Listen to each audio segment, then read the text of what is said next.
এই তিনজন মিলে এই যে তিনটে কাণ্ড করেছে না, এদেরকেও কিন্তু ভুগতে হবে। এমন ভোগাবো বুঝতে পারবে।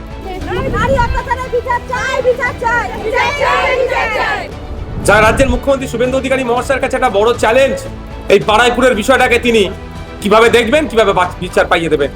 কিন্তু বাবা মা তো আর কিছু পাবে না, বাবা মা কি পাবে? বিচারটা হবে। কিন্তু বাবা মার যে ঘরটা শূন্য হয়ে যায়, সেটা আমার ঘরটা যেমন শূন্য হয়ে গেছে। মুখ্যমন্ত্রীর উপরে তার কথাতে তিনি মাইকে বলে যে অবরোধটাকে তুলে নিয়েছেন, এখন হচ্ছে শুভেন্দু অধিকারী মহাশয়ের কাজ কথা প্রমাণ করাতে হবে। না, আজকে আমার যাওয়ার কথা ছিল, পরবর্তীতে বিশেষ কারণে আমি সেটাকে শিডিউল চেঞ্জ করেছি।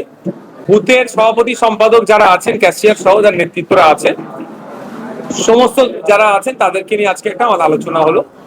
একটা কর্মীদেরকে নিয়ে যে আগামী পদক্ষেপ কি কি হবে, এলাকার মানুষের জন্য কেমন ভাবে কাজ করতে হবে, এবং সাথে সাথে সতর্কও করে দেওয়া হলো আমাদের কর্মীদের মধ্যে কেউ না কোনো দুর্নীতি অন্যায়ের সাথে জড়িয়ে পড়ে। যদি দুর্নীতি অন্যায়ের সাথে জড়িয়ে পড়ে তাহলে তাদের বিরুদ্ধে শৃঙ্খলা ভঙ্গের দায়ে দণ্ডিত করানো, তাকে শৃঙ্খলা ভঙ্গের জন্য পার্টির পক্ষ থেকে তাদের বিরুদ্ধে অ্যাকশন নেওয়া হবে। ওভারঅল যে ভাঙড়কে আমরা এগিয়ে নিয়ে যেতে চাইছি, সেই জায়গায় আমাদের জাগলগাছি অঞ্চলের আইএসএফ এর নেতৃত্বদের কি কন্ট্রিবিউশন থাকবে সেই নিয়ে চর্চা হচ্ছে। যে অভিযোগগুলো আসছে আমরা এক্সামিন করছি, যদি সত্যতা যেগুলো প্রমাণ হচ্ছে তাদের বিরুদ্ধে ব্যবস্থা নিচ্ছি। যে ঘটনা ঘটেছে খুবই মর্মাহত, দুঃখিত আমরা। বিজেপির স্লোগান ছিল ভরসা ইন, ভয় আউট, কিন্তু আমরা দেখছি 2 মাস হতে না হতেই পশ্চিমবাংলায় প্রায় 7 থেকে 8টা এই ধরনের ধর্ষণ মতো কেস দেখতে পাচ্ছি। শুধু তাই নয়, তৃণমূলে আমরা যেটা দেখতাম, ধর্ষণ হলে ও প্রেগনেন্ট, ও খোঁতে ধরার জন্য ছিল, ও ল্যাব অ্যাফেয়ার্স বলে যেমন চালিয়ে দেওয়া হতো, ঠিক পশ্চিমবাংলায় এই সবে নতুন সরকার এসছে, থানা থেকে যার নামে অভিযোগ আছে ধর্ষণে তাকে ছাড়িয়ে নিয়ে চলে যাচ্ছে। এটা কিভাবে? এটা কোনোভাবে কাঙ্ক্ষিত নয়। তখন বলেছিল সকালে ধরলে বিকালে খরচা হয়ে যাবে, এই ধরনের গল্প বলেছিল। কতটা কার্যকারী করে দেখি বিজেপি।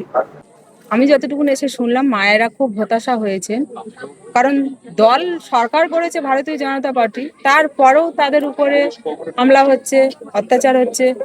আমাদের দিদিভাই বললেন যে কুড়োল কাঠারি নিয়েও মারপিট, তাদেরকে মারধর করা হয়েছে। তারপরেও পুলিশ প্রশাসন কিভাবে চুপ করে আছে, আমি তো এটা ভাবতেই পারছি না। আরে ভাই, পুলিশ প্রশাসন এই যে মায়েদের উপরে যে একটা অকথ্য অত্যাচার চলছে, কুড়োল নিয়ে তাদের কোপাতে এসেছে, তারপরেও এই পুলিশ প্রশাসন কেন তাদেরকে অ্যারেস্ট করছে না আমার মাথায় আসছে না। এই বিষয়টা যদি পুলিশ প্রশাসন মনে করে যে আমি এখানেই থামিয়ে দেবো, থামবে না।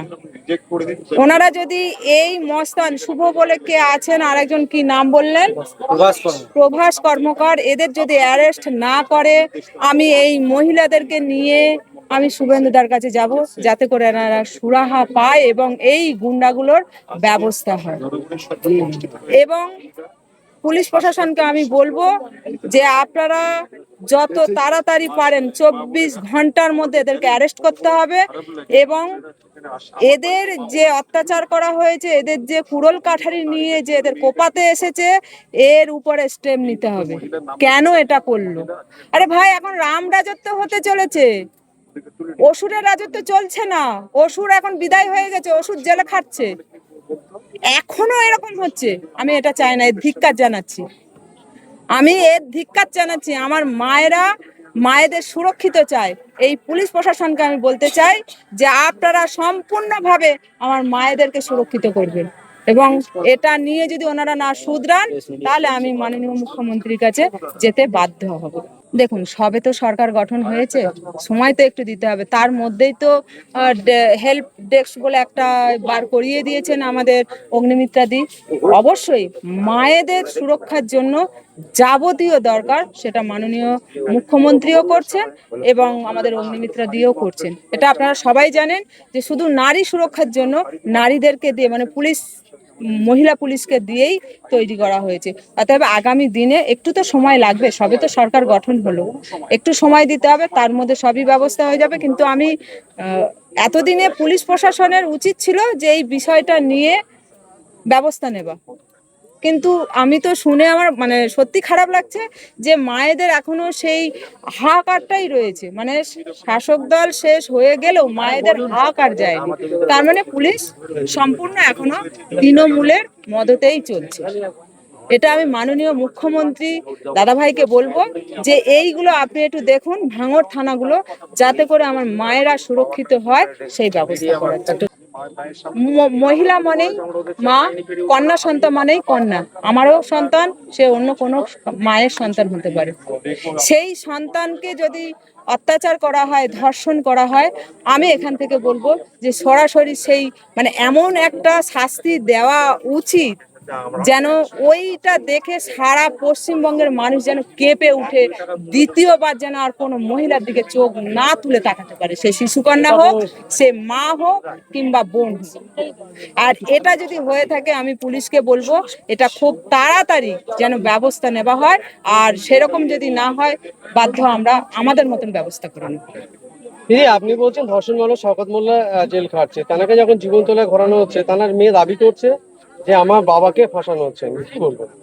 দেখুন, চোরের মার বড় গলা হয়, এটা তো সবাই জানেন, চোরের মার বড় গলা। আজকে যে শওকত মোল্লা সারা পশ্চিমবঙ্গের মানুষকে কাঁদিয়েছে, সারা পশ্চিমবঙ্গের মানুষ নারীদের উপরে অত্যাচার করেছে, কত মায়েদেরকে জেল খাটিয়েছে, কত ভাইদেরকে মিথ্যে ভাবে ড্রাগস কেস থেকে শুরু করে, সিরাপ কেস থেকে শুরু করে, আর্মস কেস থেকে শুরু করে যা তো রকম পেয়েছে, নিজের পদের অপব্যবহার করেছে, করে তিনি প্রত্যেকটা মানুষকে অত্যাচার করেছে। আর আজকের উনি বলে দিচ্ছেন ওই শওকত মোল্লার মেয়ে যদি গ্রামে ছেড়ে দেওয়া হয় না, ও বুঝতে পারবে যে ওর বাবা কত সুন্দর চরিত্রের মানুষ, পরিষ্কারভাবে বুঝতে পারবে। তবে এটা আমি বলবো শওকত মোল্লাকে ওইভাবে ঘোরানো আমার ঠিক হয়নি, আমার ঠিক পুষায়নি। কারণ পুষ্পা ঝুঁকেগা নেহি যেভাবে পুষ্পাকে ঘুরিয়েছে আমি ঠিক সেইভাবেই ঘুরাতে চেয়েছিলাম। ও তো একটা এমএলএ এমপি আসছে, এসে হাত নাড়িয়ে দিয়ে চলে গেল, তাতে করে কি মনে হলো? ওটা কি মনে হলো? ওটা তো আমি বলবো সম্পূর্ণ প্রশাসন একদম সম্পূর্ণ ওকে গা ভাসিয়ে ছাড়িয়ে দিয়েছে, সরিয়ে দিয়েছে, পুরো গা ভাসিয়ে যেটা করতে হয় একটু করে ছেড়ে দিয়েছে।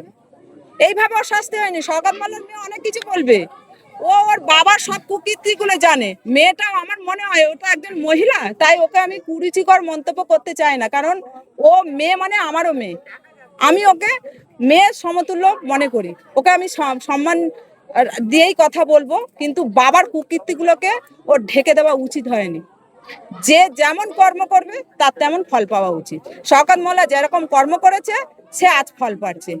সে এক সময় সবাইকে তাড়িয়ে বেরিয়েছে, সে সবাইকে জেল খাটিয়ে বেরিয়েছে, আজ সে নিজেই জেল খাটছে। এটাই তার পাপের 16 কলা মানে পাপ পূর্ণ হয়েছে, 16 কলা পাপ পূর্ণ হয়েছে, এটাই।